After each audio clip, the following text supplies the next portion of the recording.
বজ্রপাতের সময় করণীয়। বজ্রপাত থেকে নিরাপদ থাকতে নিজে জানুন, অন্যকেও জানান।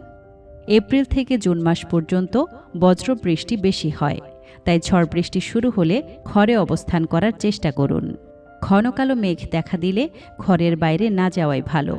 অতি জরুরি প্রয়োজনে রাবারের জুতা পরে বাইরে বের হবেন। বজ্রপাতের সময় খোলা জায়গা, খোলা মাঠ অথবা উঁচু স্থানে থাকবেন না। বজ্রপাতের সময় ধান ক্ষেত বা খোলা মাঠে থাকলে তাড়াতাড়ি পায়ের আঙুলের উপর ভর দিয়ে এবং কানে আঙুল দিয়ে মাথা নিচু করে বসে থাকুন। যত দ্রুত সম্ভব দালান বা কংক্রিটের ছাউনির নিচে আশ্রয় নিন। টিনের চালা যথাসম্ভব এড়িয়ে চলুন। উঁচু গাছপালা ও বৈদ্যুতিক খুঁটি ও তার বা ধাতব খুঁটি, মোবাইল ফোনের টাওয়ার ইত্যাদি থেকে দূরে থাকুন। কালো মেঘ দেখা দিলে নদী, পুকুর, ডোবা বা জলাশয় থেকে দূরে থাকুন। বজ্রপাতের সময় গাড়ির ভেতর অবস্থান করলে গাড়ির ধাতব অংশের সাথে শরীরের সংযোগ ঘটাবেন না। সম্ভব হলে গাড়িটি নিয়ে কোনো কংক্রিটের ছাউনির নিচে আশ্রয় নিন। বজ্রপাতের সময় বাড়িতে থাকলে জানালার কাছাকাছি ও বারান্দায় থাকবেন না।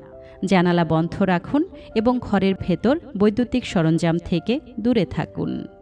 বজ্রপাতের সময় mobile, laptop, computer, landphone, TV, fridge সহ সকল বৈদ্যুতিক সরঞ্জাম ব্যবহার থেকে বিরত থাকুন এবং এগুলো বন্ধ রাখুন।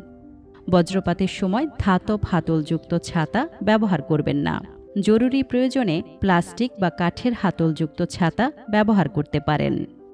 বজ্রপাতের সময় শিশুদের খোলা মাঠে খেলাধুলা থেকে বিরত রাখুন এবং নিজেরাও বিরত থাকুন। বজ্রপাতের সময় ছাউনিবিহীন নৌকায় মাছ ধরতে যাবেন না। তবে এ সময় সমুদ্র বা নদীতে থাকলে মাছ ধরা বন্ধ রেখে নৌকার ছাউনির নিচে অবস্থান করুন।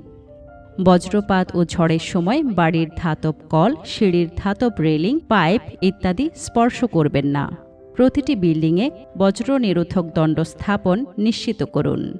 খোলা স্থানে অনেকে একসাথে থাকাকালীন বজ্রপাত শুরু হলে প্রত্যেকে 50 থেকে 100 ফুট দূরে দূরে সরে যান। বজ্রপাতে কেউ আহত হলে বৈদ্যুতিক শকে আহতদের মতো করেই চিকিৎসা করতে হবে। প্রয়োজনে দ্রুত চিকিৎসককে ডাকতে হবে বা হাসপাতালে নিতে হবে। বজ্রপাতে আহত ব্যক্তির শ্বাস-প্রশ্বাস ও হৃদস্পন্দন ফিরিয়ে আনার চেষ্টা চালিয়ে যেতে হবে। যদি হঠাৎ চুল খাড়া হয়ে যায় বা চামড়ায় ছিনছিন অনুভূতি হয়, তবে বুঝবেন বজ্রপাত আসন্ন।